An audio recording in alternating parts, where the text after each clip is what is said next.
Okay, so we've dealt with Harold Wilson and how effective he was, given a bit of sympathy for the difficult situation he's facing. But Britain is clearly spiraling into bad places. And as we'll see with the next two prime ministers when we look at them.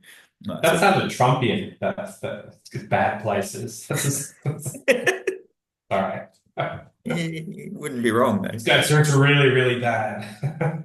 Yes, it's a bad place. Why did so next one's why did Labour lose the 1970 election? So they had their 6 years after 13 years. This is a good segue. Good segue. It's pretty bad. Yeah. Late now, Labour loses. Yeah, Yeah. they lose. They lose. They don't basically their attempt to use the same tools that everyone else is using fail again. And in comes Heath. So why does Ted Heath win? Why does he bring back the Conservative Party in 1970? So I'll give a brief overview of the main points, and then we can again analyze each. If you want to jump in and add stuff, do so. So obviously, again, usual factors: the weakness of one party, strength of the other, and economic factors is a key point. So Labour weakness. Um, Key things, Wilson's seen as too complacent, too relaxed on the campaign trail. Like for some unknown Yeah. reason, he feels like he's got this one in the Oh no, this one in the bag, it's even though not it's not unknown though. He has extremely good polls. yeah, They just turned out to be BS yeah, instead. He gets yeah. like he's like got a 60% approval rate. I can't remember, so I might be wrong on that. Well, It's enormous. And then his opponent's got the 30% approval rate. So he thinks I've yeah, got this one in the bag. And yeah, then it turns out to be bollocks. yeah. Well, the problem is like how much people like you is not indicative of how much they want you to run the country. That's not necessarily the same thing. You could be likable, but crap. Which, like, um, and I think that's the problem. Like it's running. I mean, I guess they didn't see the internal movement. I guess this is kind of like with the Red Wall Labour voters when they shifted across, or like and the when Hillary lost the industrial states, like the manufacturing, like Rust Belt. That's the one I was looking for. So they didn't see it coming. So he's obviously Labour's struggling a little bit anyway because they're their economic management of devaluation, deflation, deflation, devaluation, deflation didn't really work very well. But he kind of commits to what I call own goals. One is in place of strife because they've got to get the trade unions under control. Inflation's there, trade unions still demanding more wages. It's not really got a grip of them. So he brings in place of strife to regulate the trade unions, reduce their power, and also like basically cut their ability to go for wage increases all the time.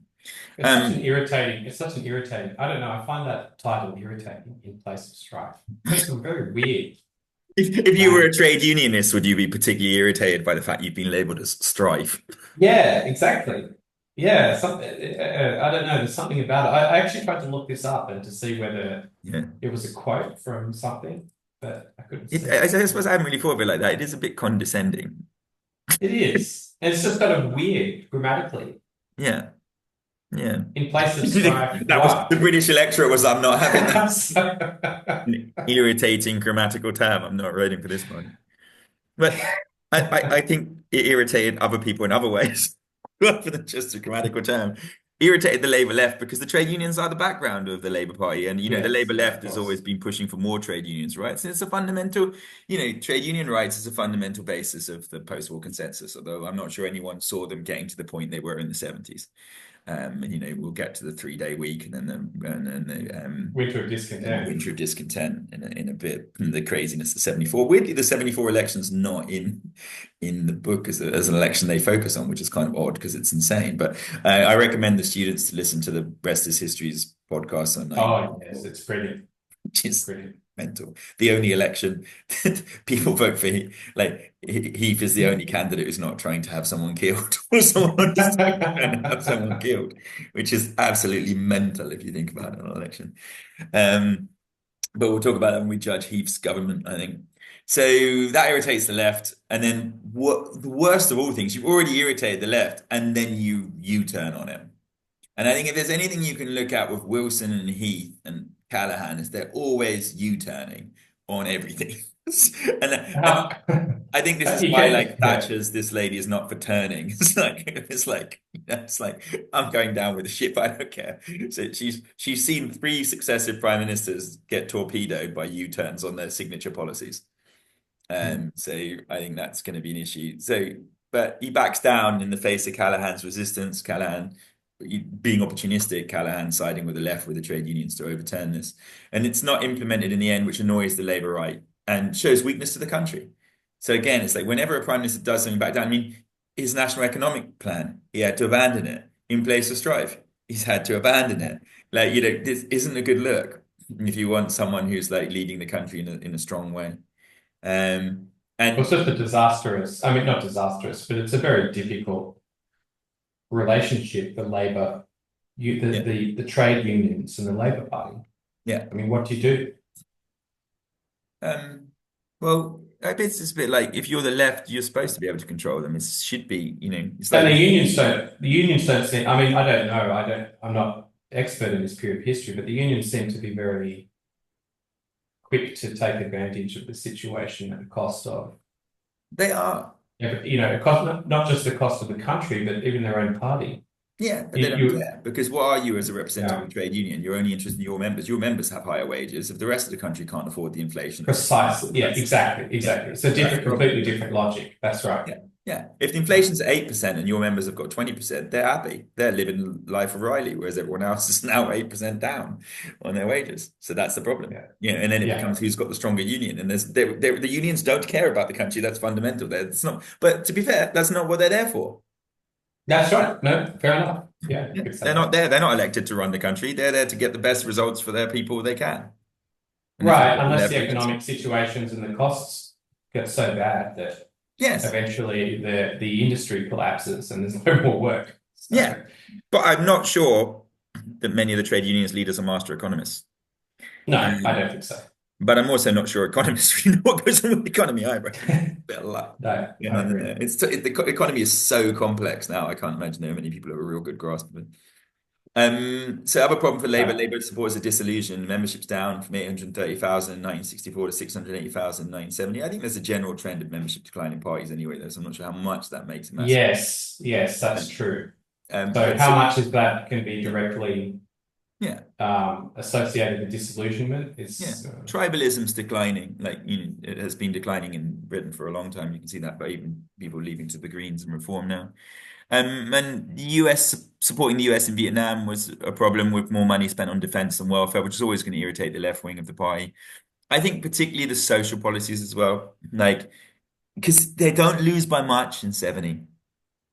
And I right. think it's that ability for the Conservatives to peel off the dissatisfied voters.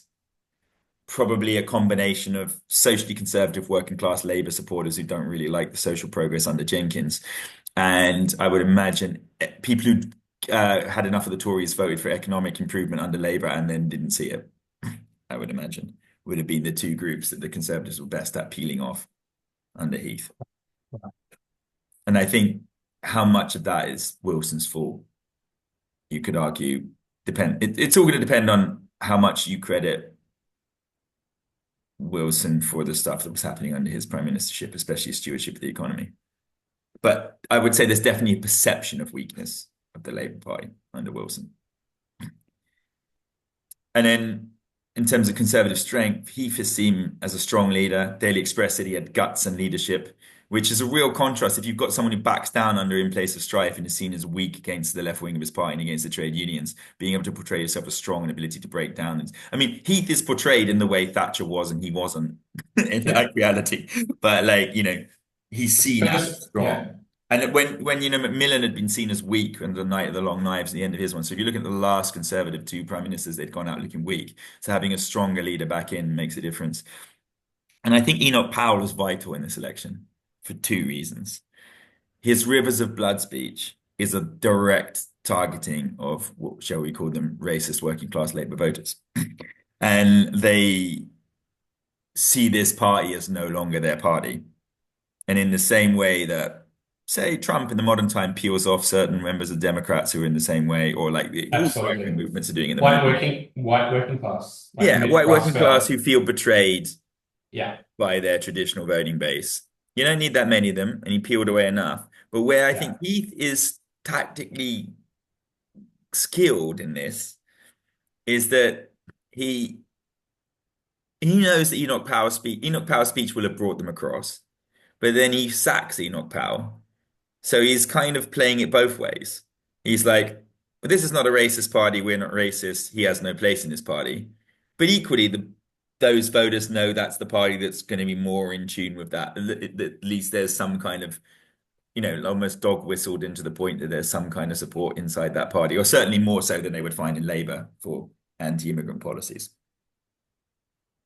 So Yeah. I think Heath is quite good at strategically taking advantage of Wilson's perceived vulnerabilities. But it's also, I think, in this kind of situation, the advantage in a way is in the opposition, Yeah, with the opposition. And I think that's the case. I mean, I almost think it's an axiom of politics yeah, in times of economic decline yeah.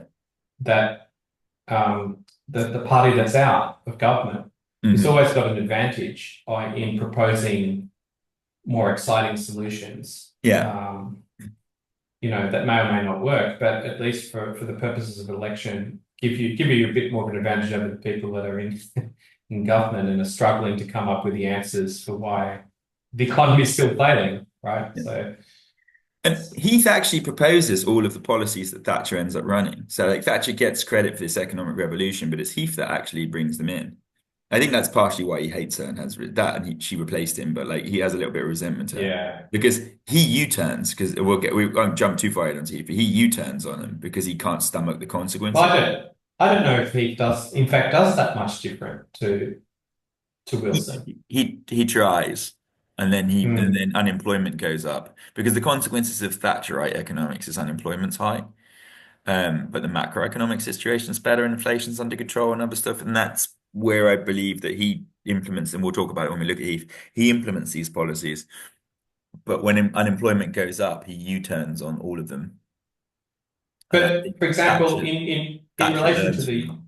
but he also placates the unions. He does, yeah, but that's what I He mean. But pretends that initially, he pretends that he won't do it. no, He no, pretends that he won't. Well, not pretends, but he no, I claims think he that he won't. genuinely thinks he's Yeah, going to do it and then just backs out. yeah, No, yeah, yeah. That's what I yeah, mean. and he just gets crushed by the reality of the situation. Yes, yeah, It's just different. but that's where Yeah, Thatcher learns. Like, and I think like, when the coal miners break the country, Thatcher makes sure before she takes them on, she stockpiles a year's worth of coal. yeah, yeah. You know what I That's mean? smart. So Yeah, yeah, I think Thatcher learns from heaps of mistakes. I yeah, like I said, prime ministers that learn, like Blair learns from previous Labour Party mistakes. Prime ministers who learn, watch where their party went wrong and learn from it, get multiple terms. mm. Every prime minister who doesn't learn from the past gets one term. Everyone who learns from the past gets more than one, which is why history is very important for future prime ministers to do. What Just does that? What does that make lose trust? a footnote in history. Sorry. She didn't learn I from shouldn't make anything, fun. and I'm not even sure she's learned from her own experience, let alone someone else's. Um, Therefore, she is incapable of self-reflection. So, Oh, that's very harsh. but true. Economic Uh, economic factors. yeah, So inflation hadn't been slowed effectively. Pound had been devalued for the second time, and yeah, that's on Wilson. It looks bad because the first time was under Attlee, so it's two Labour governments yeah, devaluing the pound. yeah. Doesn't look good. Britain's relative economic decline was continuing and would continue to happen until the 1980s. So no one puts a brake on this, but they're still hoping someone comes back. I imagine some people were looking at this Labour government going, well, they didn't fix the economy, it's actually even worse. And they're starting to like pine back to the good old days of, Yeah, in the same way that Trump was crap economically, but because Biden was perceived as worse, people remember Trump's time as better. And it's the same thing, I think, with this when they're looking back at it. All the Labour economic policies seemed ineffective. They didn't seem to know what they were doing. It's like deflation, devalue, deflation. And unemployment was higher in 1970 than it was in 1964, which I think is absolutely fatal for a left-wing government to have got yeah. unemployment down. So I think basically in the same way that the Conservatives lost, as Bill Clinton's famous words, "Is the economy stupid?" I think you can kind of look at it and go, uh, the economic factors are the key one. I think the key would be whether you would say that it depends on what you judge Wilson. I think if you think Wilson is controlling the economy and doing stuff and it's his fault, then I think you put that down as a Labour weakness because it's his management, of the economy that costs it with minor tweaks on the other bit. If you think it's outside, I think the economic factors in general like were really damaging to the Labour Party in this election. Yeah. I Okay. think that you could even argue Heath's strength though, because he really does play the Enoch Powell situation perfectly to his advantage. Where are you leaning on this one? Which of the three do you think? I would say economic factors And why? being the main ones. Well, I think that the inflation, unemployment, are probably the biggest issues Yeah, that these governments are trying to deal with, and that Wilson can't make, I guess, as credible a case that his leadership has addressed these issues. no, I think to some extent also his own, you know, the Labor weakness is another factor. I think there are many. I mean, obviously there are Labor supporters that are leaving the party, and we don't probably different factors related to that, but definitely there are many people that are not content with his handling of the unions. There are members of the party that want to go much more down a left-wing road, right? Nationalisation yeah. and Callahan's kind of against leading that wing a lot. exactly, and so they're not happy with him Yeah, either. So I think that's yeah.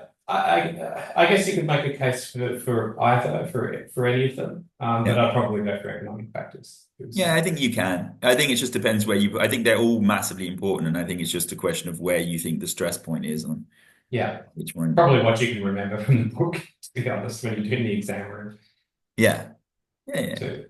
But yeah. You'll have to be. I mean, there's always similar things. So you'll find like all this time period, a lot of the things overlap with each other. So you can kind of, if you don't remember, you can always put something in. It's usually the same factors. Labour's divided, the economy's not working.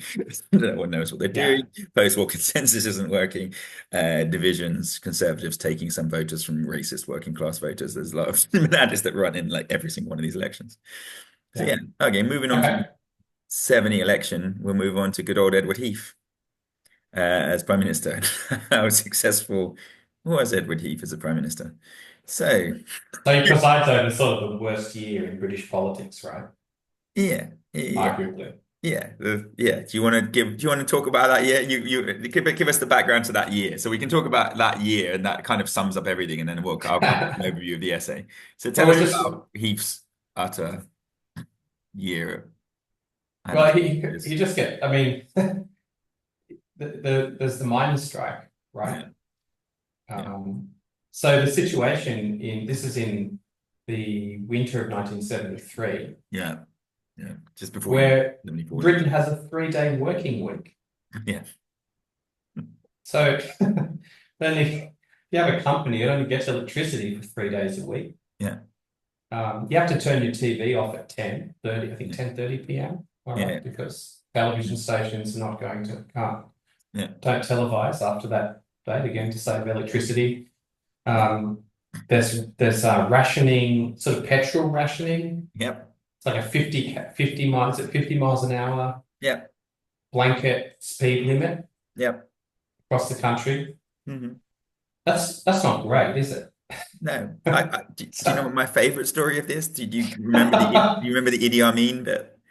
The Idi Amin in oh no, Uganda. tell us that one. Tell us that one. Idi Yeah. Amin in Uganda is looking at Britain and Britain's Oh yes, I've seen this. no Yeah. fuck. Like and it's like properly the properly the sick man of, I mean this is where we get the name sick man of Europe. And Idi Amin in Uganda launches a campaign to raise food to send to the poor English. He actually loads a truck or airplane on the runway and propaganda and films it to be like, we're sending aid packages Oh my to goodness, Britain because the country is such a basket case. I mean, to be there's absolutely honest, a under the next Labour government, they end up taking an IMF loan out. And if you're taking an IMF loan, you're not in a good place. no, you're not.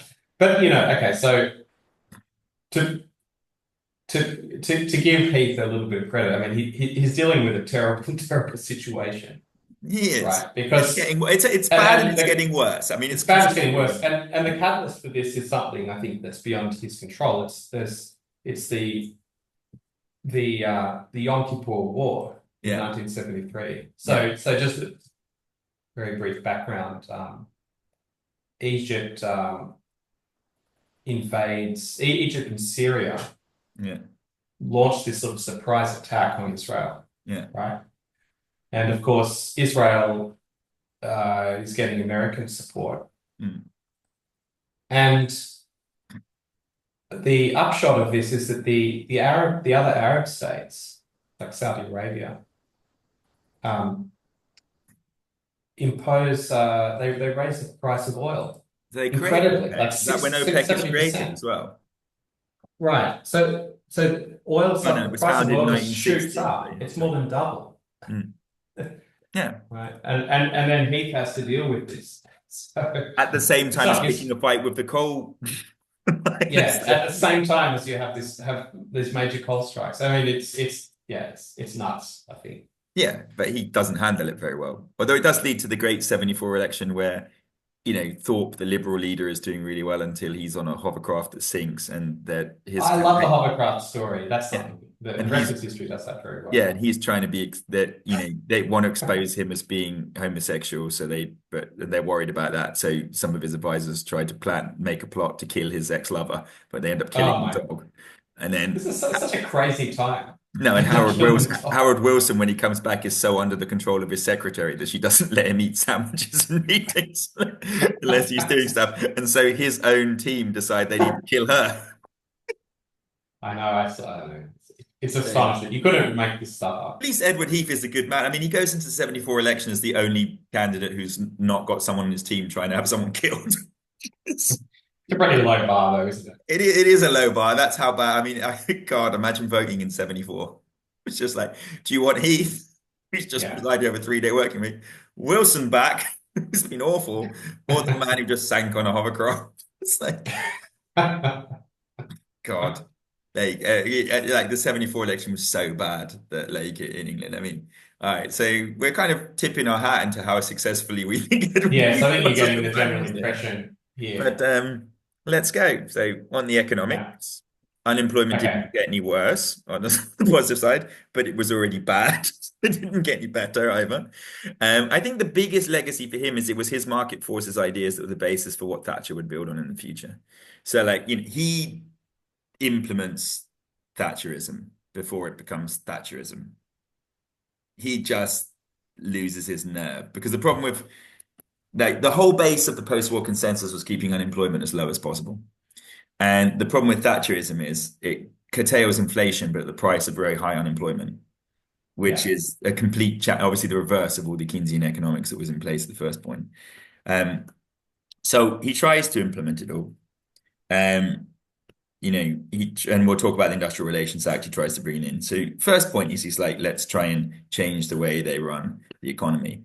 But he doesn't really implement it hard enough because he's worried about unemployment. When unemployment goes up, he backs down and goes Yeah. back to doubles down on Keynesian economics again.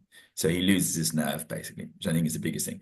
But you have to give him credit for being the kind of at least testing the waters with these policies.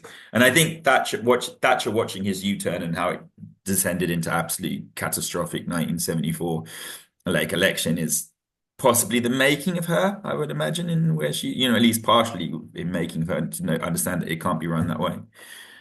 So at the beginning of his terms, inflation's at 5%, and by the end it's at 10%.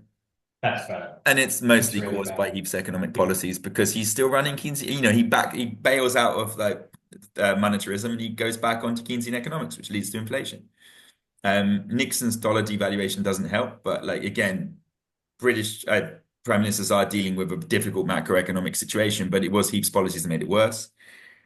Double the number of work days lost to strikes in Heath's 4 years compared to Wilson's 6 years, which is really bad when you're campaigning about how you're going to get the trade unions under control after Wilson hasn't been able to deal with them. He had Is a high that can rate. I say Yeah. is that because he's a member of the Conservative Party and it's easy the union's happier to stick it into Yeah, they the said we're going to break Tories. you. They out and out said to him, the head of the trade union said, I'm going to get you removed. And he did. Presumably Labor has the Labor Party has some leverage over the unions in terms of mitigating the severity of strikes.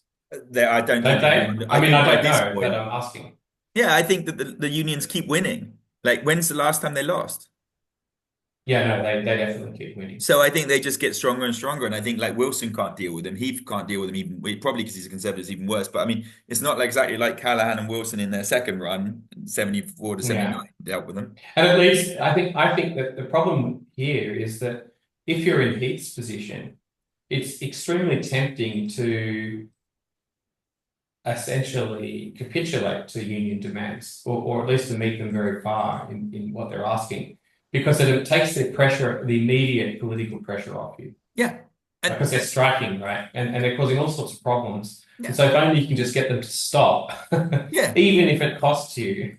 Yeah. But then the problem with doing that is that it emboldens other unions to do the same Yeah. thing, down the line. And so you're just stuck in this vicious circle where it's Yeah, you've got to impossible to, face the short-term pain in order to gain it, I think, and then no one's willing yeah, to do it. And of course, they don't know where it goes. Thatcher, when she tries it, it's not like, with hindsight, we all know Thatcher was successful, but a lot of people thought she was mental at the yeah, time. You know what I mean? It's only afterwards that you can go, oh, actually, that worked. Because everyone was thinking this is the way to run a country, even though it clearly wasn't working very well. yeah, Big negative for Conservatives turned to, so Wilson had managed to get the economy up to a balance of payments surplus, and Heath managed to turn that into yeah, a deficit. yeah, It's yeah, pretty bad. And yeah. like I said, he wanted to allow market forces to control the economy, but he backed down. So basically, he starts bailing out industries that are failing. He just continues the same policies. So, and then obviously, as you talked about, the oil price shock of 1973 ends up with a 3-day working week. But I think that's compounded by the fact that he doesn't deal with the unions. So the coal It's miners' just strike is it's just just the adds to that industrial. worst possible timing. Yeah, worst possible timing Yeah, geopolitical event that yeah, Britain is not directly involved in, but yeah, affects them yeah. But enormously. I suppose it's like the opposite to Thatcher getting the Falklands War before 83 when she needed it. So that was something that propped her up rather than the other way around. And also, Sure. you can contrast the fact that he seems to have two fights on energy going on at the same time, whereas Thatcher stockpiles coal to make sure the coal miners can't put her in that position in the 80s. That's her Yeah. strategic victory in comparison to Heath.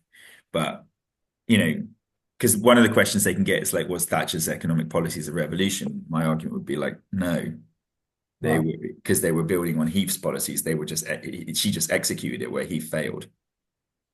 Yeah. So it's not the ideas that are new under Thatcher. It's the balls to actually execute it is the difference. So to speak. Yeah. Yeah, yeah. Okay. So what would we say? Was he successful economically? Yeah. I think we all know where the easier option here. Yeah, I You can think just you can sort of see only. it on the spreadsheet because there's a lot more dot points under failure than there is under success. Yes. Well, I think, but although the fact that he laid the groundwork for Thatcher, you know, I think Heath's legacy is more important than what he actually did. Yeah. Mainly because It, what he actually it, did was so bad. There's nothing to draw on, really, is there? So industrial yeah. relations, go on to his second point. He passes the Industrial Relations Act of 1971. Really important. That's based on In Place of Strife. So which is quite interesting. It's a better title. Yes. But it's just a boring title. But you don't have Um, the negative association with this. But I mean, the fact that he takes a Labour policy to tame the trade unions is quite impressive. yes. Doesn't It also work. signifies to the electorate, look, I'm not someone who turns around and backs down. I'm gonna do what Wilson failed to do. And then he turns around and you turn on it. Um, Yeah. yeah, immediately. It's really so Yeah. this obviously annoys the unions because they were annoyed at it under Wilson, and they're going to be even more annoyed at it if it's a conservative politician bringing in. And it complicates Heath's negotiations with the Trade Unions Council. Although I'm not entirely sure that being a conservative prime minister, he would have had easy relations with the trade unions anyway. But this really sets out because they could face down Wilson. You know what I mean? What are they going to offer to face down a conservative government? They've got no internal leverage. So it's got to be Yeah. all external. Whereas that's the difference. The trade unions, Wilson, Callahan can use internal leverage to Yes. Okay. change. With the Conservatives, it's got to be external pressure. So they set out to bring down the Heath government, and that leads to the miners' strike in 1972 that damages government credibility. And that combined with the oil price shock means you've got real problems. I mean, 3-day working week. If when I tell people who are not English that we had a 3 day working week. I think when I was telling my Argentinian friend when they were staying with me, I said, "Oh yeah, we had only 3 days of electricity and power," and she was like, "Oh, so England was like Argentina in the Yeah. 1970s," and it's like Yeah. looking at Britain in the 70s, it is like a developing country. You mean, can you imagine if this was Germany or Japan or America today? What would we be saying about this Yeah, I think country? so. Yeah, it's an incredible period. Absolutely. Yeah, I was shocked. I was shocked about that, the winter of yeah, discontent yeah. when I heard it. So, Yeah, and Heath U-turns in like so he goes, we're not like the other. So Thatcher's policies were free market economics. Heath brings it in, unemployment goes up, he backs down. Another yeah. policy, Thatcher was take down the trade unions, another break on the post-war consensus. He passes the Industrial Relations Act, U-turns on it immediately, bails out of it, doesn't succeed. Trade unions basically bring him down.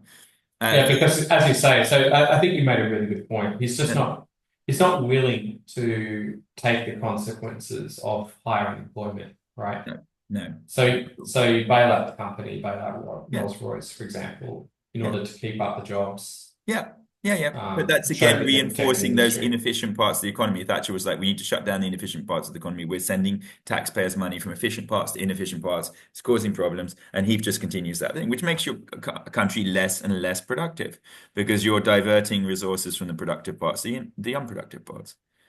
And Can we, I feel very depressed about Heath at the moment, but we can maybe a ray of sunshine yeah, a little bit. Well, before Heath. let's just look. One last point I want to make on Oh, that okay, sorry, policy. okay. That's Keep all going. right. No, it's just because him bailing out Rolls-Royce is again that the third plank of it was to constantly support nationalization. And he basically, instead of privatizing, he basically decides he wants to privatize, then fails to do it, and then again bails out companies. Instead of letting them fail, he just bails them out if they've got any problems. So But we have this problem today, right? This is still yeah, an ongoing issue, I feel. yeah, sort of. We're less, I think England is reasonably more, even more free market economics than America is, or at least it was until recently. But they've Yeah. got like with with Heath, like one of my students made the point that Heath's just too nice a person. He's not hard enough. Oh, that's Like, you don't yeah, want to be too nice. that he's not tough enough, basically. And the fact that he feels sorry for people losing their jobs, whereas Thatcher's just like it is what it is. Yeah. And Yeah. gets on with it. Like that's why Blair like comes in, I think brings a more humanized. So he does. So one thing he does do, he manages to Yeah, bring the UK into the EEC, yeah, right? yeah. Do Which, you want to talk about that? yeah. So this has always been a conservative project to Yeah, bring, in order to bring greater economic prosperity yeah. to And that's the the key United thing. The Kingdom. Conservatives are only interested in the economic angle of this. Yeah, yeah. Hmm. And Labor's again, and Labor, of course, is generally against it. Split, I think. Although it's sort Split. of split, I Yeah. think. Yeah, split is a better word, not against it. Because Wilson tries, doesn't he? Yeah. Yeah, yeah. Doesn't get And it. doesn't succeed. Well, that's because Again, De Gaulle tells him no as well. precisely. So again, it's a matter of chance. Like De Gaulle leaves office in '69, Hmm. and his successor Pompidou, I believe. What was it from? Oh, well, him of the Modern Art Gallery. Pompidou. Oh yeah, that's right. Yeah. And Pompidou is a bit more his less not as tough as De Gaulle on this No. question. I think he's more sympathetic to the British position, although he demands some pretty exacting concessions, right? Yeah. So this is bad, particularly as an Australian. So I think if I was an Australian, I would have been against Yeah. Britain joining the EEC Yeah. because trade with the Commonwealth countries is one of the sacrificial victims, isn't it? Yeah. Because you To can't have economic special ties with trade Europe. negotiations outside of the EU as a whole. So yeah, we had to lose the special status to Australia, New Zealand, and countries like that. Yeah. Right. Which I guess from Britain's point of view is, I don't know. So you can take that loss. For us, it's not, Well, it's not yeah, although now fantastic, with but Brexit, we have neither of them. that's right. I guess you could always bring it back to Commonwealth.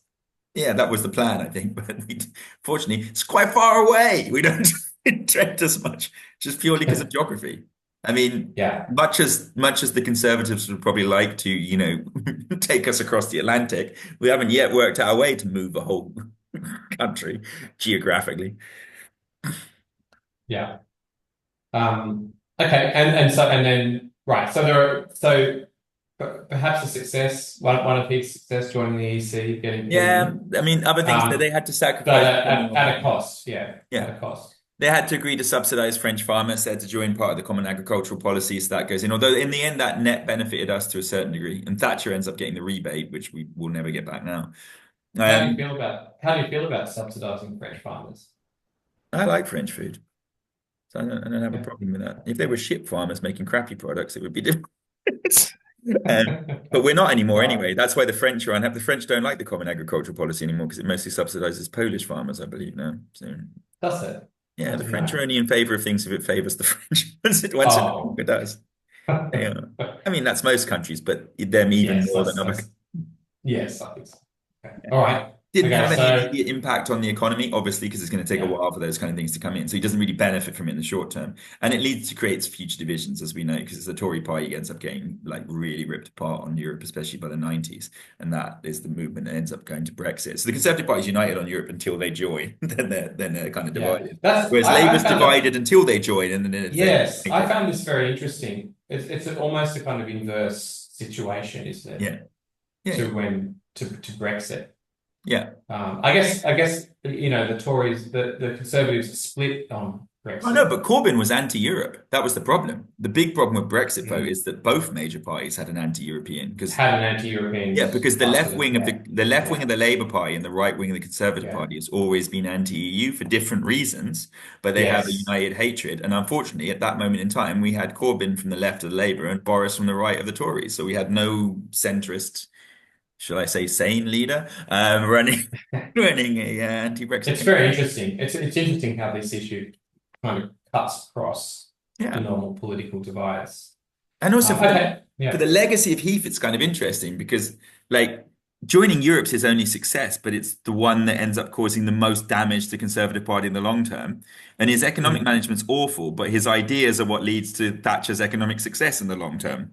yeah, right, So it's almost like what he fails at long term works out well, and what he succeeds at long term works out divisive, right.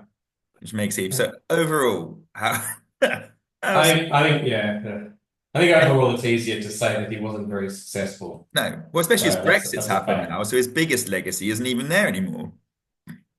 Right, but I guess but as historians, James, Yeah. we can't read in too much these later No, I developments think and you'd have a hard time be making the put about case that. that Heath was a successful prime minister.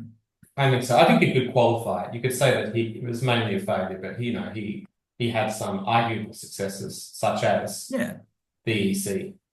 yeah. Um, But I mean, he got knocked out in the first round of our Prime Minister World Cup because I mean, who's been worse than him so far? Liz Truss. She's not in this course though. Oh, she's not in this course. Yeah, No. 51 to 97. Who's worse than Heath? Maybe Eden. Uh, Eden gets hit pretty badly, doesn't he? But anyone else? I By don't know. Suez. Callahan, maybe. We're about to get to. And with Anthony Eden, that's really his doing, I Yeah, think. yeah, that is true. Yeah. Whereas Well, whereas Heath's Heath, I U-turn. think it's not Heath did the U-turn, true, but it's not Heath's fault that I mean Heath's inherited a very, very bad situation. And made it worse. By chance and made it worse, and then by chance, and you get the war, which drives up the price of oil. But Again, his not his economic policies fault. were already bad anyway. Like So inflation was up. I mean, he just not done a good tragic. job. It's a kind of tragic figure, Yeah, yes, he is like really. Shakespearean Yeah, it tragedy. also shows you that sometimes you don't want to win. It's not a No, good idea to win. no, Sometimes it's better to lose an election yeah. Then he than was to really win. bitter But and he hates Thatcher because obviously Thatcher comes in and does everything yes, probably which she has done. That would be galling. Be galling. All right, should we shuffle on to the Yeah, to the final? last question for this round, which is again, how effectively did Wilson and Callahan deal with the problems? Oh, we're almost out of time, so we'll start one last one. Makes sense.